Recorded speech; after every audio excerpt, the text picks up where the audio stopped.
Boa tarde a todos. Agradeço imensamente a Luana pela organização, ao Pedro, a todos os colegas que estão envolvidos nesse evento. Só estou ouvindo elogios de que realmente foi uma mudança de paradigma em eventos aqui em Brasília, pois as pessoas estão elogiando muito o nível dos debates, a qualidade, a técnica, o interesse de todos os participantes.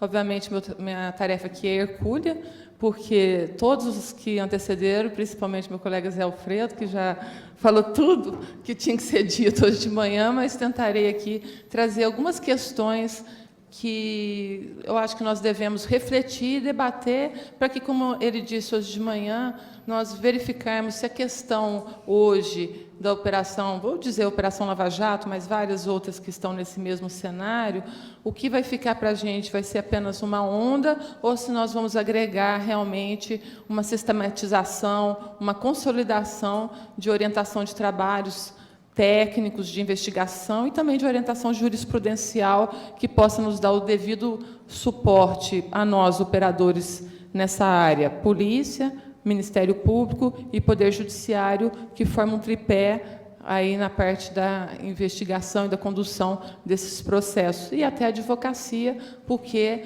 o que houver, né, de importante deve ser um marco para que a própria atuação dos advogados nessa área, que, como eu vou destacar aqui, em determinados momentos da história, nós vivemos grandes problemas com defesas protelatórias e várias outras situações. O que eu posso trazer, como disse a Luana, o Alfredo falou que ele é antigo, o velho, né? Então eu não vou nem dizer o que eu sou, né? Porque eu sou bem mais antiga do que ele aqui, mas é uma experiência de vida mesmo nessa instituição, há 21 anos, trabalhando na área criminal e de improbidade administrativa. Então, eu vivenciei praticamente todas as ondas que nós tivemos, de avanços e de retrocessos. E a luta institucional nossa, do MPF, dos Ministérios Públicos Estaduais, ou seja, a luta da nossa sociedade para fazer valer essa igualdade da Constituição, que não se materializa tanto no sistema de justiça brasileiro, não se materializa para os crimes do colarinho branco, não se materializa para aqueles que detêm poder econômico, ou seja, para aqueles que são ricos, podem pagar bons advogados e, de certa forma, não impediram, durante um longo período, essa virada que a Constituição Federal trouxe. Então, eu vou dividir mais ou menos a fala. Pode até diminuir meu tempo, Luana, para a gente permitir que a próxima palestra também tenha a oportunidade de ter o tempo adequado. Em 3 partes. A primeira, eu vou trazer um contexto histórico, mais ou menos, para poder retratar a qualidade da nossa legislação, da Constituição Federal sobre isso, do microsistema de defesa do patrimônio público na área civil. Agora eu vejo um microsistema de defesa do patrimônio público também e combate à corrupção na área criminal, que precisa ser um pouquinho mais consolidado e sistematizado, e os poucos avanços, ou a dificuldade de avanço que nós tivemos por conta de uma orientação extremamente garantista e com uma visão muito focada no individualismo, não obstante o outro perfil que tem a Constituição. Traçado esse histórico de várias leis, dos embates jurídicos, das discussões, e que nós estamos conseguindo resolver apenas nesses últimos 2 ou 3 anos, por incrível que pareça, tem questões que estão sendo discutidas há décadas, e agora é que o Supremo está conseguindo bater o martelo, e a gente espera que seja de forma segura e definitiva, que não tenhamos reviravoltas, porque esses retrocessos custam muito para a sociedade brasileira. O custo Brasil, inclusive esse custo ligado a um próprio processo, é muito alto, principalmente se potencializa quando não tem efetividade. Nós temos várias instituições encarregadas de investigação. Quando eu trabalhava na PRDF, na área de improbidade administrativa, conduzindo investigações na parte de improbidade, de licitações especificamente, muitas vezes eu recebia um procedimento de investigação do órgão de origem, eu tinha um procedimento correlato na CGU, eu tinha o mesmo procedimento que se tratava do mesmo tema na CGU, no TCU, havia um inquérito policial, tinha a nossa investigação e era perigoso nenhum conseguir ter um resultado efetivo por conta de várias amarras que vão se tornando praticamente causando obstáculos que têm que ser vencidos. E, como eu disse, estando, com essa atuação, tanto civil quanto criminal, eu não vejo como dissociar muito o combate à corrupção só na área criminal e deixando para trás também a parte da improbidade administrativa. Então, acho que são duas áreas que têm que se conversar. Eu acho que a atuação do Ministério Público hoje em unificar os núcleos de combate à corrupção foi muito bom para isso. Nós que vivenciamos na PRDF vários anos esse trabalho, era uma luta tentar trazer aquela prova que a gente produzia no civil para que, no mesmo momento, a gente pudesse utilizar na área criminal, e o colega, muitas vezes, estava em outras atividades, não tinha aquele foco de atenção para aquela questão, naquele mesmo momento, ou trazer a prova do criminal para o civil, otimizando a nossa investigação, racionalizando a tarefa, do que a gente simplesmente desmembrar procedimentos investigatórios em várias áreas, com tempo, com custo, e, muitas vezes, sem resultado. Segunda parte, eu vou falar um pouco da colaboração premiada, do que é o tópico da minha apresentação aqui, o que ela representa, essa virada e essa efetividade, a efetividade da colaboração no combate à corrupção. E eu posso já antecipar que a efetividade é aquilo que a gente já sabia e vinha produzindo de prova durante vários anos nos procedimentos civis e nos procedimentos criminais, através das investigações de licitação, dos desvios, dos peculatos. Nós nunca tínhamos a confissão. Hoje nós estamos tendo o outro lado da banca dizendo: eu paguei, como eu paguei e para quem eu paguei. Obviamente, a gente precisa de dados de corroboração, mas nós dizemos para a sociedade, para o Poder Judiciário, para todo mundo: olha, o rei está nu. E isso acontece dessa forma. Foi essa sistemática que conseguiu, ao longo de todo esse período, implementar no aparelho estatal uma forma sistêmica, sólida e, vamos dizer assim, que perpassa até os governos, de corrupção e de desvio de dinheiro público para partidos políticos, para interesse particular, para enriquecimento privado de servidores públicos, de agentes políticos. E, num terceiro momento, se eu tiver um tempinho, eu traço um pouquinho o que é a nossa realidade hoje nas tratativas de colaboração premiada, que é um instituto novo neste perfil da Lei 2.850.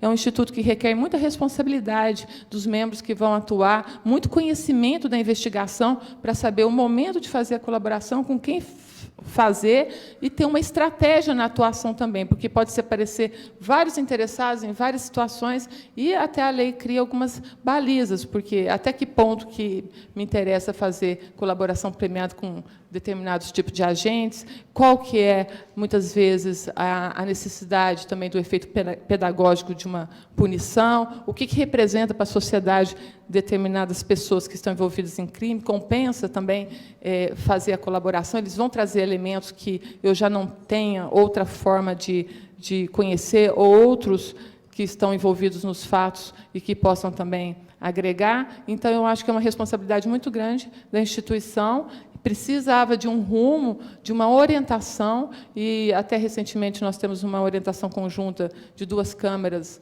no Ministério Público Federal, não sei como que anda o tema nos outros ministérios públicos, mas que já trouxe, pelo menos, uma parametrização de trabalho, que eu acho que isso é muito importante, até porque está muita exposição até do próprio membro do Ministério Público discutindo tal, em que ponto não é uma atividade que faz parte da nossa dia a dia, como o direito americano tem em nas suas atividades. Nós somos muito formalistas, tem o princípio da oficialidade, então, quem ainda atua na instituição e foi formado, pelo menos na minha época, tem que ter toda uma transição para trabalhar nessa maior informalidade e ter a segurança que é necessária. O contexto histórico, eu acho que nós temos aqui no país, é a cultura do patrimonialismo. Isso todo mundo sabe, raízes históricas, sociológicas, e essa cultura ela é arraigada em todas as instituições. Ela é arraigada no Ministério Público, é arraigada no Poder Judiciário, no Legislativo. Ninguém pode jogar uma pedra no outro sem olhar para a sua própria instituição, e até que ponto nós efetivamente estamos desapegados, entendemos que somos servidores públicos, que não necessitamos de determinados benefícios, que não necessitamos de determinados rituais para caracterizar a importância ou a relevância das nossas instituições. Isso no olhar, sim, mais formal, mas sobre o olhar do crime, o patrimonialismo político, o patrimonialismo do uso da máquina pública está por trás de todas essas grandes operações na sistemática do desvio de dinheiro público, que se retroalimenta, porque, como disse o Alfredo hoje pela manhã, a corrupção para fins eleitorais não é só uma corrupção para fins eleitorais, é uma corrupção em que a pessoa vai se alimentar e investir no que está dando maior lucro para ele, que é continuar nesse nicho político. Então, eu vejo que nós estamos avançando muito, e nessa última década, como tudo é acelerado, nós estamos avançando muito nessa área de ter essa mudança de perfil perante o Estado, perante o que a nossa atividade estatal, mas eu acho que ainda há muito a avançar. Todas as instituições têm muito ainda a contribuir, a fazer um olhar sobre isso. O marco do rompimento formal da cultura patrimonialista que eu vejo aqui no Brasil foi a Constituição Federal de 88. Quando nós damos um olhar, um estudo mais sistêmico, são vários artigos e dispositivos que colocaram todos os princípios da democracia e da república e da supremacia do interesse público de uma forma muito clara e evidente. E aí sempre eu me questionei ao longo desse tempo por que uma Constituição tão evidente, normas tão claras, nós vivenciamos discussões jurídicas e jurisprudenciais que parecia simplesmente descontextualizadas, mas novamente remetendo à palestra hoje de manhã, é que ninguém quer largar o osso, que é realmente a luta por uma sociedade mais justa, a luta pelo combate à corrupção. Quando há essa sistemática de corrupção da macrocriminalidade econômica e política, a resistência é muito grande. E eu vejo que essa resistência durou praticamente durante 30 anos, ainda dura. Nós estamos vivenciando, nós estamos ultrapassando esses limites, com dificuldade. Mas ainda há muito o que fazer. Por isso que a gente ainda tem que um olhar para o futuro, se saber o que nós estamos vivenciando hoje vai se agregar de uma forma perene. Eu imagino que sim, tenho essa expectativa. A Constituição, vários artigos, principalmente o artigo 5º e o artigo 37, o artigo 5º trata da publicidade de uma forma muito clara, dos atos judiciais públicos. A regra é a publicidade em várias esferas.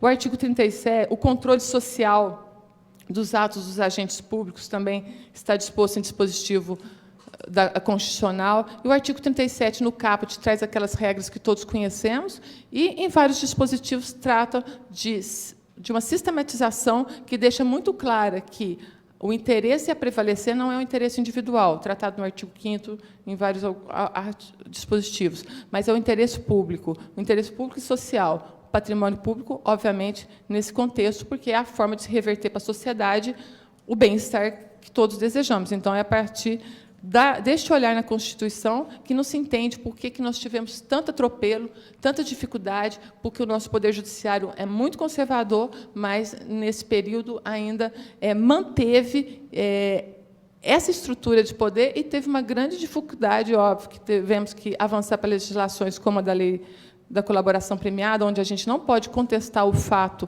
de quem está envolvido no crime nas suas esferas mais altas dizer e confessar claramente, na frente de todos, o que fez. Então, diante do fato incontestável, acho que nós tivemos uma situação que obrigou uma mudança de pensamento, de posicionamento, até daqueles setores, de certa forma, mais conservadores, mas que, ao longo do tempo, foram o mantenedor de toda essa estrutura, que eu imagino que é uma retroalimentação da própria organização e sistemática de manutenção da estrutura que nós vivenciamos, quebramos em parte, mas eu acho que ainda sobrevive. Então, nós temos, após a Constituição, com todas as regras do artigo 5º, as regras que focam mais no interesse público. Publicidade, em primeiro lugar. Até hoje, nós temos no Supremo processos que tramitam sem regras específicas, só com as iniciais dos nomes dos investigados. E porque o determinado relator entende que é dessa forma, embora nós tenhamos votos maravilhosos, como o do ministro Celso de Mello, que enaltecem a publicidade em todas as situações, até mesmo em situações de ações de família, que deveria, em determinado ponto, já tem uma regra de sigilo, mas que, mesmo assim, ultrapassando determinados limites, ele entende, e tem votos belíssimos, mostrando que a publicidade é a regra. Então, durante determinado período, quem frequenta diariamente aí o Poder Judiciário vivenciou várias situações de processos sigilosos, sem ter uma motivação específica para o sigilo. Muitas vezes é sigiloso porque tinham envolvidos importantes, ou tem determinados tipos de agentes. E eu acho que a publicidade realmente é um fator determinante para um impulso do combate a qualquer tipo de irregularidade. E isso eu acho que nós avançamos muito com essa nova linha de entendimento de processo, que, embora tenha seu custo, porque não deixa de expor até determinado ponto quem está sendo investigado, e a gente sabe que ainda não é uma condenação, não é uma decisão final, mas é o custo da democracia, é o custo de você ocupar determinado tipo de funções num Estado democrático, é você ter uma vida transparente, principalmente nas atividades relativas ao Estado. Com a Constituição, nós tivemos um microsistema de defesa do interesse público. Eu acho que se inicia ali em 85 com a Lei da Ação Civil Pública. Por que a Lei da Ação Civil Pública é importante? Porque, além de defender todos os valores importantes sob a ótica da tutela coletiva, ela também é um instrumento de defesa do patrimônio público, porque, por meio da ação civil pública, a gente tem a pretensão de ressarcimento, muitas vezes prescrita, na pretensão de improbidade administrativa, quando a gente já tem a prescrição da improbidade. A ação civil pública é um veículo, é um instrumento jurídico ainda de se cobrar por ressarcimento os danos causados ao erário. Então, sempre utilizamos a ação civil pública, até acumulamos pretensões no juizamento das ações, porque, muitas vezes, os prazos prescricionais da pretensão de improbidade para as punições do artigo 12 podem ficar meio nebulosos, você já garante a possibilidade do ressarcimento, cumulando a pretensão da ação civil pública. O Código de Defesa do Consumidor, a partir do artigo 81, ele fez um microsistema também, possibilitando as ações para defesa dos direitos individuais homogêneos, coletivos, transindividuais. E, finalmente, a Lei 8.429, que é o nosso marco na defesa da improbidade administrativa. A Lei 8.429 é de 1992, e, até o ano passado, em 2018, até agora, nós ainda discutimos temas processuais relativos a essa lei, que simplesmente impediu que, de uma forma sistemática, houvesse um avanço, uma efetividade, como disse o Alfredo, um começo, meio e fim do julgamento processual, ainda que seja para absolvição, e ninguém está com compromisso de resultado de condenação, e que pudesse dar uma resposta de que, olha, esse instrumento jurídico, que é tão bom e é um excelente instrumento jurídico, foi utilizado e deu resultado. Nós tivemos todo tipo de questionamento em determinados momentos no Poder Judiciário, com decisões ou isoladas ou coletivas e de tribunais superiores, que simplesmente impediram, durante anos, paralisaram inúmeras ações no país todo, como diz o Alfredo hoje, a questão do foro para agente político, foi uma que paralisou muitos processos. Nós tivemos todo tipo e toda a sorte de questionamento nesse tipo de ação, ora com liminares e decisões em primeiro grau, ora em segundo, ora no STJ, ora até no STF. Recentemente, o STJ recentemente não, de um tempo para cá, o STJ tem consolidado uma jurisprudência mais sistemática, mais segura e até consolidada na linha da Lei 8.429, mas isso recentemente. Então, nós discutimos durante anos se agentes políticos respondem ou não à ação de improbidade, e, se responde, em quais limites podem ser punidos, porque na esfera de punição do artigo 12 tinha também a questão dos direitos eleitorais, aí houve toda uma discussão em torno disso também, e as discussões elas não se apresentam, ou se apresentaram todos no mesmo momento. Nós temos que cumprir pedágios. A gente supera uma questão, aparece outra, aí se volta a esse tema como se fosse inovador. Nós tivemos que discutir a competência para processar autoridades com prerrogativa de foro. Ambos os temas eles foram julgamento o ano passado, simplesmente em maio, em que o ministro Barroso, que foi relator de um voto vista na PET 3240, colocou, espera-se, uma pá de cal nessa situação. É óbvio que há alguns julgados anteriores a isso que permitem que as ações de probidade sejam processadas em primeiro grau, que não existia foro por prerrogativa de função, mas, vez ou outra, tem uma decisão do Supremo, uma decisão do STJ, que sai dessa linha, decisões essas, muitas vezes, até em razão da situação ou de quem está envolvido no fato, mas que atrapalharam toda uma série, todo um conjunto, uma sistematização de outros processos. Nós discutimos N situações se o Ministério Público tem legitimidade para determinado tipo de pretensões. Proteção do patrimônio público, os artigos 7º e 16, 7, salvo engano, da Lei 8.429, que permite a possibilidade de indisponibilidade de bens, das cautelares patrimoniais, vários tribunais entendendo que nós tínhamos que fazer a prova diabólica de que o investigado estava praticando atos para dilapidar seu patrimônio, para mostrar o perigo em mora concreto, e, recentemente, também o STJ consolidou o entendimento que basta o perigo em mora presumido, e é óbvio, porque, se nós fôssemos fazer esse tipo de prova, além de impossível, há a dilapidação do patrimônio. Ninguém espera transitar em julgado uma ação com todo o seu patrimônio ali disponível. Então, a questão patrimonial, hoje, nas nossas ações criminais e de improbidade, é um olhar que a gente tem que ter de forma atenta e com mais rapidez para garantir o futuro ressarcimento, senão não existe. E, recentemente, o STJ, de uns 5 anos para cá, também decidiu isso, permitindo o perigo em mora presumido. Cumulação de pretensões de ações de ressarcimento e ação de improbidade. Eu trabalhei muito na Justiça Federal de primeiro grau aqui, cada juiz decidia de um jeito, permitia, não permitia, quer dizer, não tinha problema técnico nenhum nisso. E os prazos prescricionais das ações de improbidade também foi outra discussão nos tribunais superiores muito intensa. E,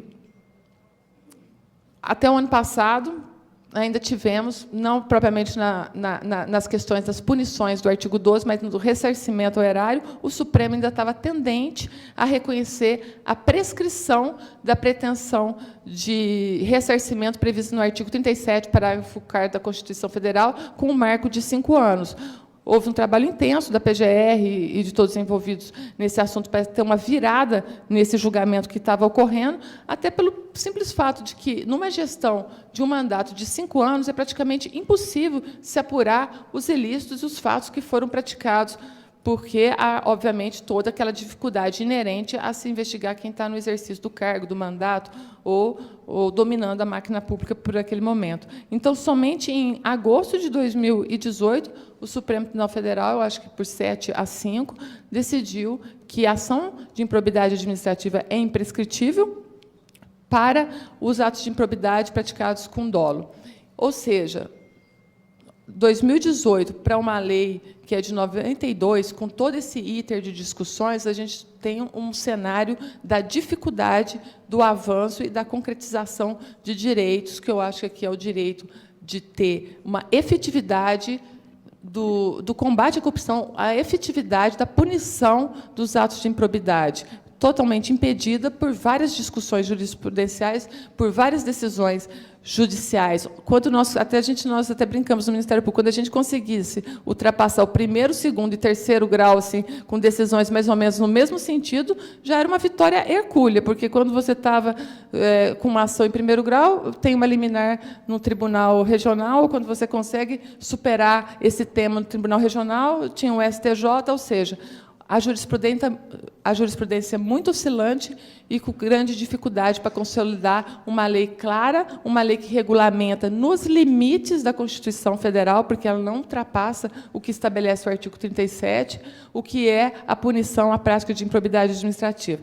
Estou querendo fazer esse avanço para mostrar o tanto que hoje é importante a colaboração premiada para nós, mas que não adianta um único instrumento ser garantidor de todas. Eu acho que nós necessitamos de um sistema, e, principalmente, de uma visão do Poder Judiciário de que precisamos ter uma consolidação de orientações, uma segurança jurídica, ainda que seja para dizer não. Isso aqui é inconstitucional, nós já retiramos. Essas indas e vindas foi o que, uma visão de quem está atuando nessa área, atrapalhou em muito qualquer consecução efetiva de trabalho no combate à corrupção durante esse período e que, obviamente, garante a impunidade e que se fortaleceu o sistema da macrocriminalidade que se arraigou no Estado brasileiro em várias esferas. Na esfera criminal, o cenário não é diferente. Obviamente, quem investiga crime de corrupção, crimes contra o colarinho branco, já tem aquele lema, siga o dinheiro, que nós vamos ter a evidência do que está ocorrendo, de onde saiu, do desvio e tudo mais. Então, nós precisamos sempre de uma análise patrimonial. Na área criminal, nós já enfrentamos o problema durante anos, discutindo até os limites do sistema acusatório, ou seja, o Ministério Público pode ou não investigar, o que se aparentou, de certa forma, ilógico, a partir do momento que o dominus litis da ação, ou seja, aquele que vai propor a ação penal, ele tem que ter, pelo menos, a possibilidade de colher elementos de prova, de produzir provas, de formar sua convicção da forma mais livre possível. Nós tivemos intensas discussões durante anos sobre isso. Eu acho que só em maio de 2015 o Supremo decidiu, e mesmo assim com algumas ressalvas em algumas situações, mas é uma jurisprudência que se consolidou recentemente. Uma Constituição de 1988, o artigo 129, muito claro, sobre a atividade do Ministério Público. Somente em 2015 temos uma decisão do Supremo dando uma segurança jurídica para essa atividade inerente à titularidade da ação penal. E aí nós temos outras discussões relacionadas ao sistema acusatório, que, vez por outra, surge e que, de certa forma, não traz segurança, não dificulta, ainda traz o risco de, muitas vezes, uma decisão ou outra anular determinado tipo de investigação, determinado tipo de operação, como aconteceu sistematicamente, não nesse tema específico, mas em vários outros. Superada a questão do Ministério Público poder investigar, fazendo um retrocesso aqui em alguns anos, a investigação criminal. Na época em que eu trabalhava na área criminal no Rio de Janeiro, nós tínhamos vários processos relacionados a crimes envolvendo patrimônio, desvio, ou corrupção, ou mesmo a questão da sonegação. A sonegação fiscal, ela sempre é, em todos os países do mundo, uma forma de você tanto ser um instrumento de investigação, porque ele é um rastro muito evidente de sinais exteriores de riqueza, é um rastro de situações anômalas e que permite uma investigação muito rápida, muitas vezes eficaz, quando nós não tínhamos outros instrumentos.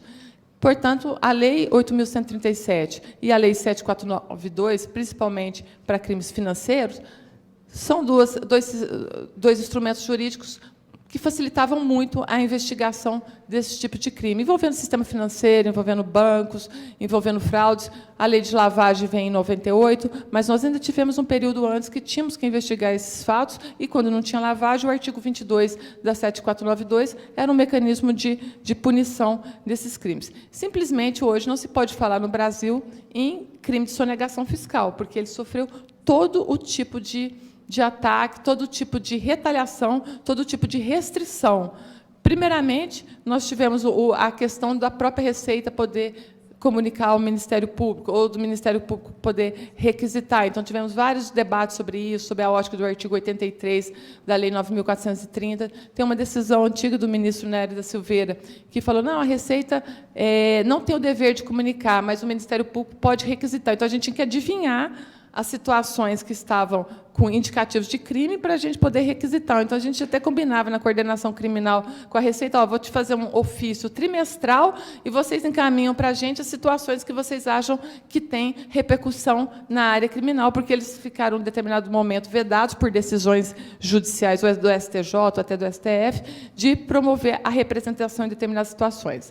Posteriormente, vem toda aquela discussão sobre pagamento e suspensão da pretensão punitiva que nós vivenciamos até hoje e que simplesmente tirou qualquer eficácia, qualquer lógica do sistema tributário, da ótica da lei de sonegação fiscal, que não seja apenas a questão de recolher o tributo, de pagar. Era um instrumento muito importante, porque determinados crimes estão relacionados à sonegação, estão relacionados às fraudes, e não é só o órgão fiscal, entendo eu, que teria a prerrogativa de fazer essa análise. Depois veio a súmula vinculante 24, e aí resolveu de vez isso, que apenas após o julgamento, com trânsito e julgado pelo órgão administrativo responsável, é que vai se poder fazer a representação fiscal para fins penais, ou que o Ministério Público vai ter acesso. Ou seja, no calor de uma investigação, onde nós estamos olhando um olhar mais sistematizado sobre aquela organização, sobre aquele tipo de crime, dificilmente nós vamos poder contar com o apoio da Receita Federal, porque os elementos de prova ali que ela vai colher ainda vai ter que passar por todo um trâmite administrativo até chegar, eventualmente, ao CAD, e uns anos depois, 10 anos, 7 anos, sei lá, e que esse fato vai poder ser noticiado pelo Ministério Público e utilizado como um fato probatório, um elemento para se promover a ação penal. Então, a Lei 837 não existe, de fato, na sistemática de punição dos crimes de corrupção hoje. A outra lei que sofreu vários embates, até hoje de manhã o Alfredo falou, a Lei 9.246, a interceptação telefônica. Durante vários anos, houve várias discussões, porque, quando se tornou o foco da investigação, primeiro nós tivemos o período da sonegação, ultrapassado, agora nós temos possibilidade de investigar pela interceptação telefônica. Então, o foco da ação e da reação foi para essa lei, com várias discussões, principalmente a questão das prorrogações reiteradas. O Alfredo disse que o ministro Celso Peluso foi deu importantes decisões para salvaguardar, em determinado período de intenso ataque, a prevalência dessa lei como instrumento de investigação, mas, atualmente, nós ainda vamos discutir a constitucionalidade das prorrogações das interceptações telefônicas no Supremo Tribunal Federal, que é o tema 661 de um recurso extraordinário, com repercussão, que parece que está agendado para ser julgado em março de 2019. Ou seja, a lei de 96, nós temos várias investigações, inúmeras operações trabalhadas com base em interceptações, que, obviamente, não há lógica se estabelecer que você vai ter um prazo de 15 dias. Por que 15 dias? Por que não 30? Por que não 10? Eu acho que a pauta tem que ser a necessidade deste meio de coleta de prova, e não um prazo tarifado para se fazer isso. Mas, obviamente, eu tenho certeza que não vai vingar a tese, mas, de certa forma, mostra toda essa insegurança jurídica da sistemática de combate à corrupção. A lei da lavagem. Tivemos uma excelente palestra agora sobre o COAF. Em 1998, quando foi promulgada a lei da lavagem de dinheiro no Brasil, que foi um movimento até exterior para o próprio país, quase que foi uma imposição. Eu já era procuradora naquela época, vivenciei esse momento. O Brasil, até para conseguir financiamentos, que precisava muito em organismos internacionais naquele momento, foi compelido a falar: olha, então vocês têm que aprovar uma lei que as nações desenvolvidas, os países, estão editando, a partir de um contexto normativo meio unificado internacionalmente, que é o GAFI e tudo mais, para combate à lavagem. Então, aqui no Brasil, falou: não, vamos promulgar essa lei, mas a gente não vai fazer ela valer, não. Isso vai ser só uma lei assim, para a gente cumprir essa meta internacional, conseguirmos nossos empréstimos. E aqui eu tinha 1 ano e pouco de procuradoria, fiquei entusiasmada, chamei até na procuradoria, eu era coordenadora criminal, convidei a doutora Adriane Senna, que foi a primeira presidente do COAF, a dar uma palestra para a gente, o que a gente poderia fazer, qual a abrangência desse instrumento, que eu achei relevantíssimo, principalmente do COAF. O artigo 15, na redação original, e hoje o artigo 15 tem uma redação mais avançada por alterações legislativas, já deixava claro que o COAF deveria comunicar aos órgãos, como vários artigos de várias outras leis determinam, situações configuradoras de potencial ilícito, situações atípicas. Simplesmente, durante vários anos, entendeu-se que aquilo era mero elemento informativo. Não se poderia instaurar sequer uma investigação criminal no Brasil com base em um RIF, o que é um absurdo sem precedentes. Nós já tivemos debates intensos com a Polícia Federal e com outros institutos, até com a Receita Federal, no sentido de falar que não tem nenhum sentido lógico e nem jurídico, porque a legislação não assim prevê, que, ao ser comunicado de determinados fatos, a gente não pode usar aquele instrumento de forma oficial, que é até o que o Fredo disse hoje de manhã, o que esse tema está nas manchetes de hoje, ainda pode ser retomada uma discussão que já era para estar e muito consolidada, superada e ultrapassada. O nosso problema, que eu vejo em várias etapas do nosso trabalho, é conseguir virar a página, ultrapassar, para a gente avançar. Nós temos avanço e retrocesso. Alguns retrocessos são graves. Imagino que não vai ter, mas o COAF está aí, se consolidou, é um instrumento de trabalho, é um insumo informativo para os operadores de direito na área de combate à corrupção. É extremamente valioso. A lavagem de dinheiro hoje, quando não existia, a gente utilizava o artigo 22 da 7492, é uma forma de punir de forma eficaz essa corrupção, o desvio, as fraudes, o enriquecimento próprio de terceiros, e nós temos que, obviamente, fortalecer o Instituto e não combatê-lo. E, de forma muito clara, já previsto desde 1998, a necessidade de comunicação, hoje vai se retomar se o Ministério Público pode ou não ter acesso a esse tipo de prova. Tem um caso emblemático, que foi julgado pelo STJ, conhecido como Boi Barriga, que houve a anulação de toda a investigação, uma operação policial com uma investigação bastante sólida, que, em determinado momento, foi anulado, porque o inquérito foi instaurado com base em um RIF, e eu acho que houve quebra de sigilo fundamentada no RIF.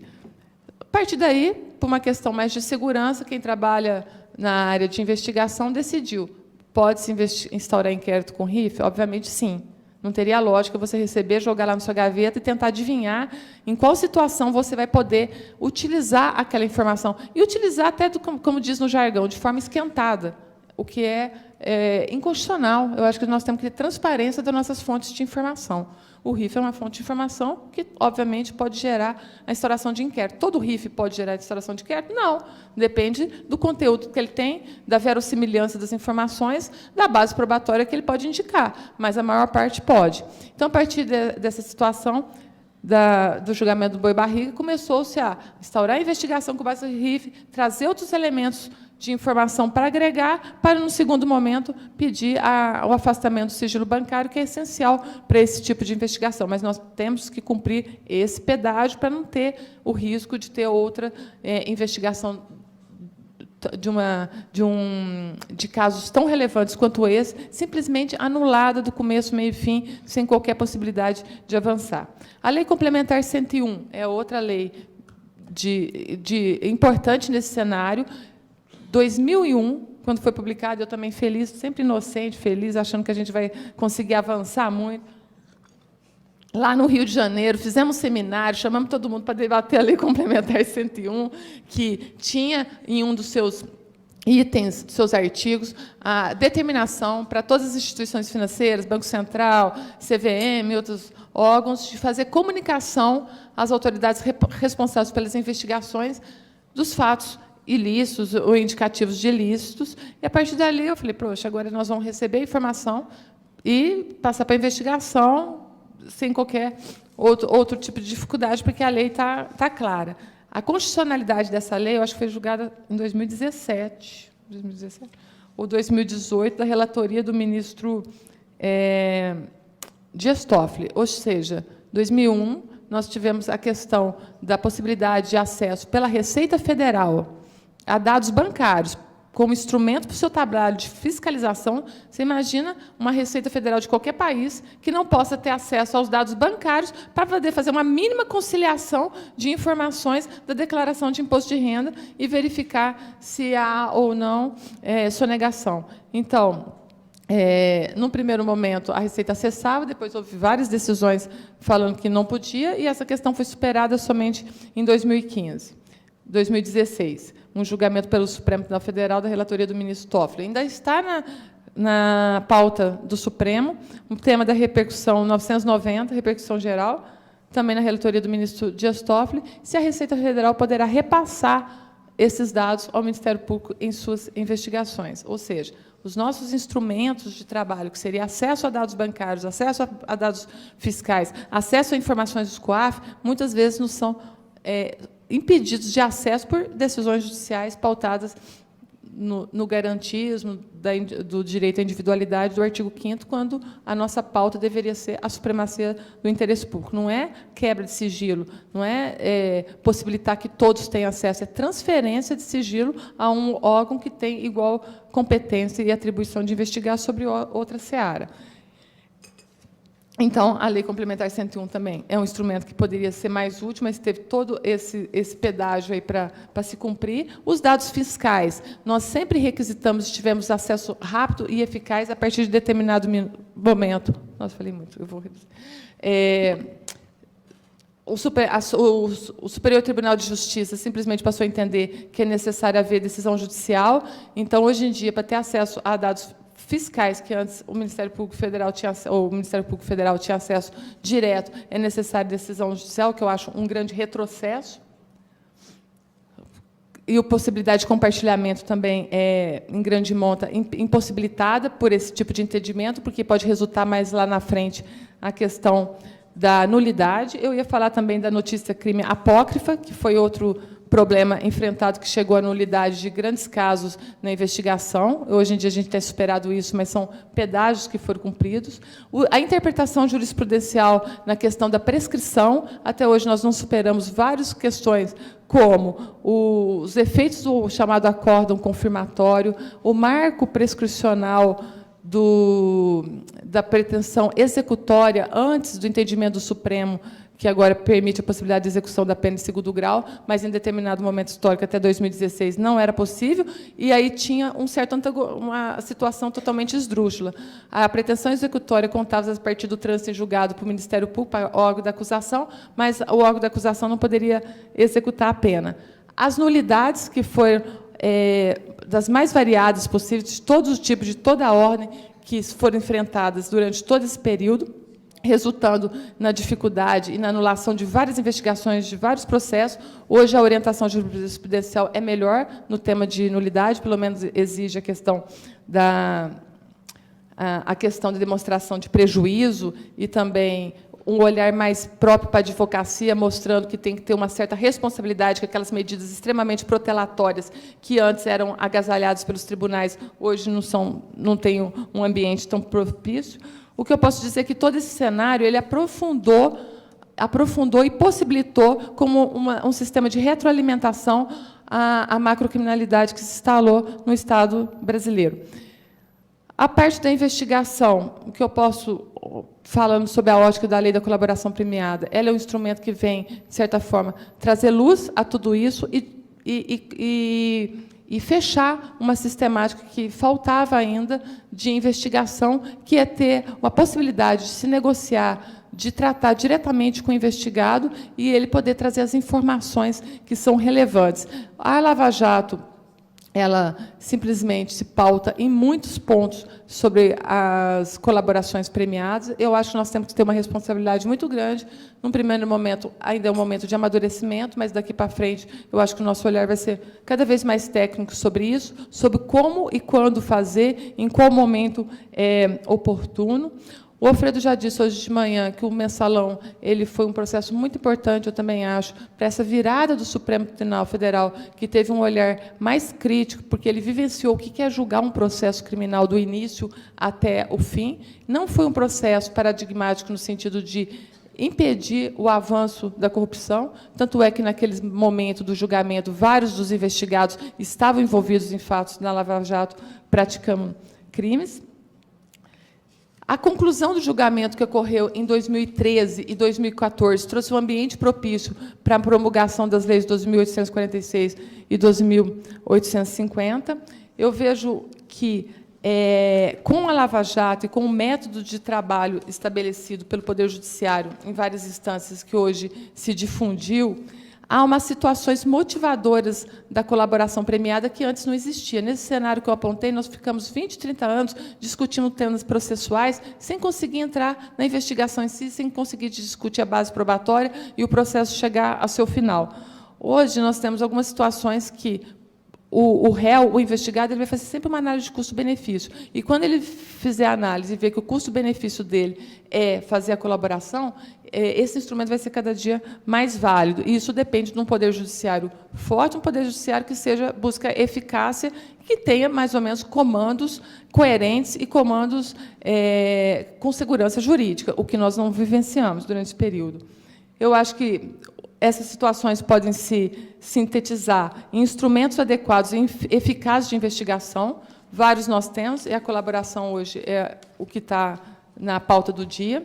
A prisão preventiva e cautelares penais deferidas sob o olhar de que crimes de organizações criminosas contra o Estado, nessa macrocriminalidade, têm alta potencialidade lesiva.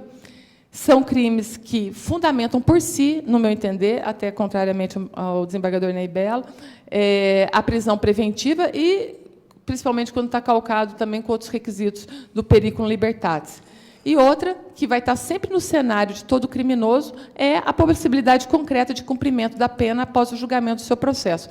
Não existe trânsito em julgado, nós nunca vivenciamos isso, como o colega falou hoje. Realmente é praticamente uma lenda, um trânsito em julgado no processo criminal brasileiro, quando se possibilita vários recursos até ao Supremo Tribunal Federal, que é uma corte constitucional, mas julga esses temas de fato também. Agora, com a possibilidade da execução da pena em segundo grau, isso se tornou uma realidade que vai ser avaliado no cenário da prática desses crimes como um fator motivador para a colaboração premiada.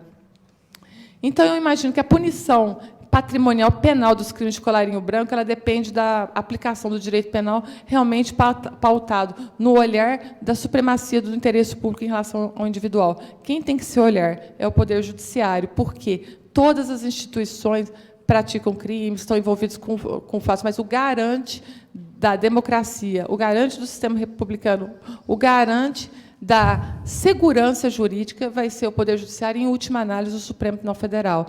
Nós, de certa forma, patinamos durante um período com uma jurisprudência e com decisões ruins no cenário do combate à corrupção. Eu acho que o saldo é positivo, porque hoje nós estamos vivendo uma realidade melhor do que em outros anos. Não poderia se pensar que, com a promulgação da Constituição de 88, seria um passe de mágica, que a gente ia ter uma implementação imediata de direitos e garantias materiais ali previsto, mas eu acho que é uma responsabilidade até do Poder Judiciário de resgatar esse período e possibilitar que haja instrumentos e garantir que esses instrumentos sejam eficazes, obviamente, tudo no limite das garantias constitucionais, do devido processo legal, da ampla defesa, né, e de todos o arcabouço jurídico que o Estado brasileiro possibilita para a defesa, que é muito grande e amplo, como deve ser. Mas evitar que teses simplesmente procrastinatórias, teses irrazoáveis, teses sem qualquer lastro, tenham tanto um ambiente tão propício para impedir esse avanço. Eu acho que nós estamos em um outro patamar, trabalhamos para isso. A colaboração premiada é, neste momento, um dos instrumentos mais eficazes no combate à corrupção, nos crimes contra a administração, porque alguém que estava na entranha dessas organizações consegue mostrar o que acontecia intramuros e que, com todos esses instrumentos, inclusive com a escuta telefônica, com a escuta ambiental e com outro tipo de técnica de investigação, nós não conseguimos alcançar. Eu tenho mais um testemunho de períodos que poderiam trazer uma grande frustração, mas que me dá mais energia para trabalhar, porque eu acho que nós, apesar de tudo, como instituição, e com colegas que vão cada dia renovando, nós vamos recuperando essa energia de buscar realmente uma efetividade. Efetividade é o quê no direito penal? É a execução da pena, após o devido processo legal devidamente cumprido. Na área civil, é o ressarcimento e a punição dos outros crimes. Não se conseguiu, mas eu acho que esse processo, esse caminhar, e não desistir de recorrer, de questionar, de apontar os problemas, eu acho que é um fator que foi bastante determinante nessa mudança e nessa virada que ocorreu aí a partir de 2013, 2014. Eu agradeço a todos, peço desculpa por ter, de certa forma, falado bastante, né, Luana? E fugido um pouco do tema.